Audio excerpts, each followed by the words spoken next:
everybody, welcome to Life is Beautiful. I'm Anthony. Today I want to talk to you about not necessarily a beer style as much as kind of like a beer substyle, a beer subcategory.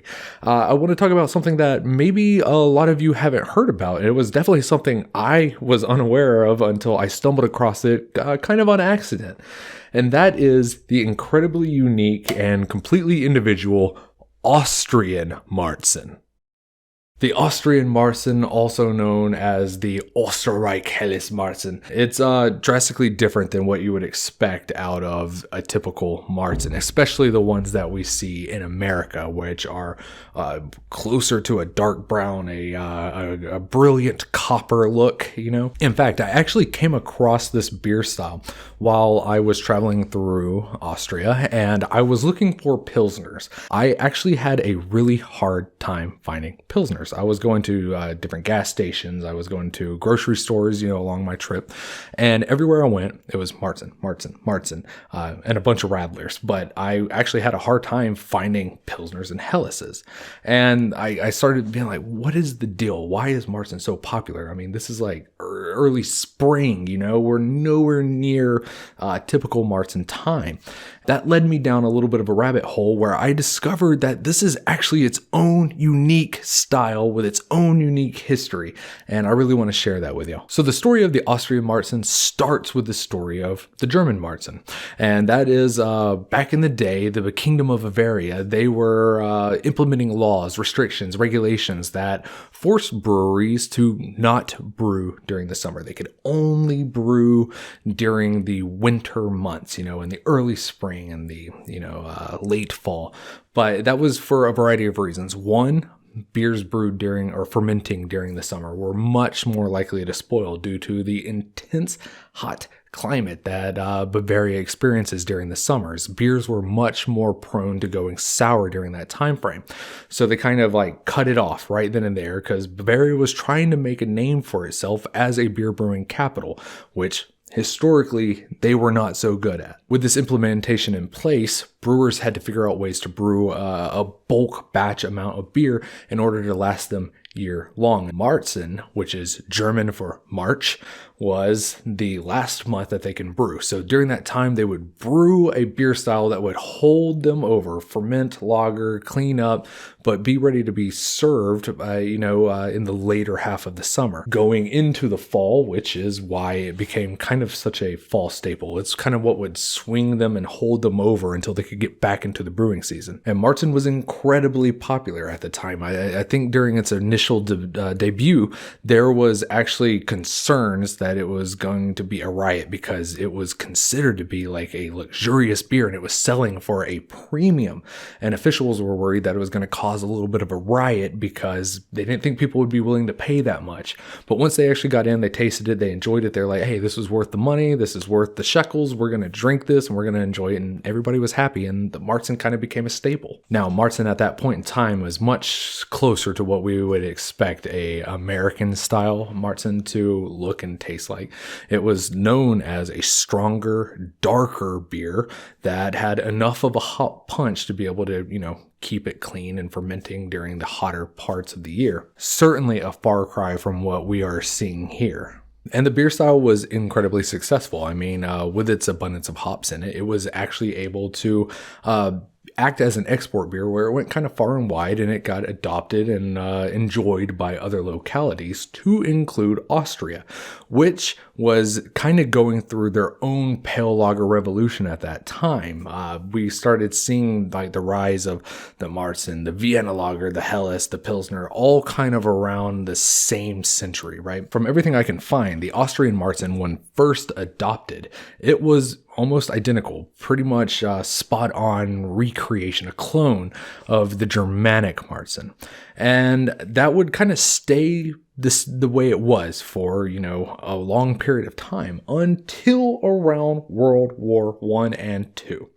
A lot of chaotic things happened at that point in time across Europe, obviously, but especially in the beer world. So following World War I and World War II, Austria was going through a pretty tumultuous time period. I mean, they had only been broken off of the Austro-Hungarian Empire for X amount of time. They had, lost 2 world wars back to back. And additionally, they were suffering from grain, food, harvest shortages, a whole myriad of social problems. And people were worried that there wasn't going to be enough food to go around. Inflation was spiking through the roof. So the government had to step in and try to rein things in order to bring order, right? So one of the things that they did is they started implementing price stoppages on certain food items to include beer, since it's such a essential part of the Austrian diet, the Austrian cuisine.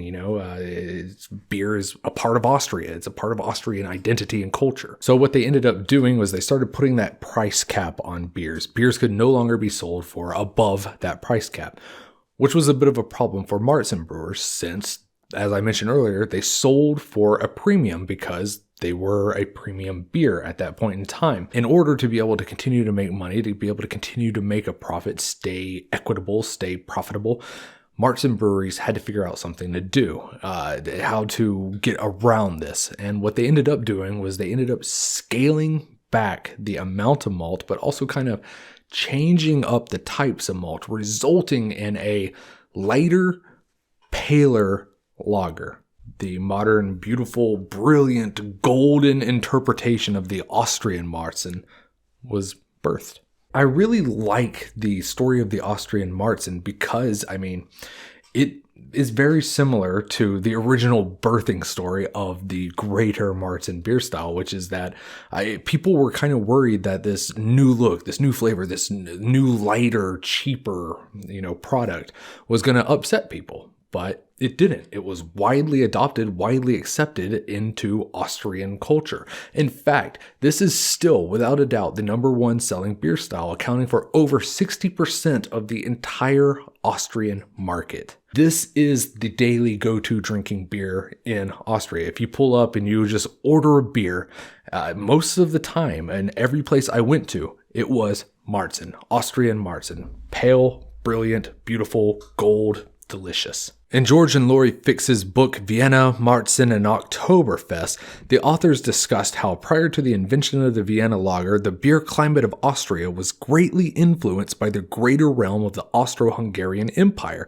which included nearly all of Bohemia. And Bohemia, as we well know, was the birthplace of the Pilsner, which drastically changed the beer world forever, and without a doubt changed the way Austria's beer preference was shaped for generations to come. It could be argued that the reason that this beer style, this new interpretation, this reinvention of the Austrian Marzen was so widely adopted and without fuss was because Austrian drinkers had kind of been accustomed and getting used to paler lagers for, nearly a century at this point in time. We started seeing way more pale lagers being brewed over darker beers in Austria, especially as their own brewing industries really started to modernize. All right, so now that we've talked a little bit about its history, let's talk a lot more about what makes this so special, but also what it tastes like. The Austrian Marzen is a beautiful, brilliant, perfectly clarified, golden pale lager. It has a mild carbonation in the tongue, it has a beautiful, frothy white head, and it has a surprisingly full, round body. In fact, it's even classified as a Vollbier, which in German means a full beer because it has a full body. It's not dry, it's not wispy, it's there. It's got a little chew to it. Overall, it's a rather smooth, easy drinking beer. I completely see why it is the daily go-to drinking beer of the Austrians. The head is absolutely perfectly white, big, fluffy. Aromatics are huge hop notes, good cracker, nice little bready touch underneath with a pretty distinct hop spice flavor as well. The taste follows suit, and all in all, you're typically looking at, the same ABV and IBU range that you would expect out of any daily go-to drinking pale lager, somewhere in that 4.5 to 5.5 ABV, sitting at around 35 IBU. Taste-wise, I do think that you would experience it a little bit not as sharp or bitter as a Pilsner, but definitely a little bit more of a hoppy bite than you would get out of a Helles lager. The sweetness too is bready and crackery as you would expect. Still not that kind of like honey-like sweetness you get out of, well-made Bohemian style Pilsners or German Pils, but oddly enough, sweeter than the darker Vienna lager. Could be easily overlooked as being just another pale lager, indistinguishable, indifferent than the Helles, the Pilsner, whatever.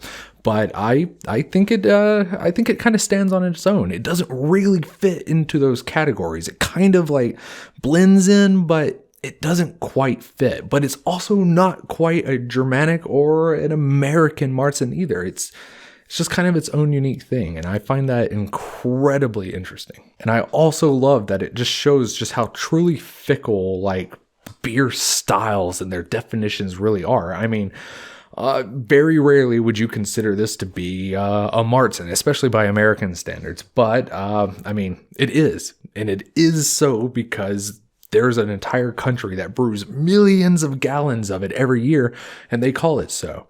It has a direct lineage from that original OG one as well. So it's just very interesting, So thank you for watching, everybody. I really hope you learned something about this little beer style quirk. I mean, if you ever get the opportunity, I definitely encourage you to try it. It is different than a Helles. It is different than a Pilsner. It's a completely different lager, pale lager drinking experience, in much the same way that export beer is different than the Pilsner. It's kind of own unique thing. Thanks for watching, everybody. I hope you learned something. I hope you found this interesting. And remember, there's a story in every bottle and that life is beautiful. Cheers.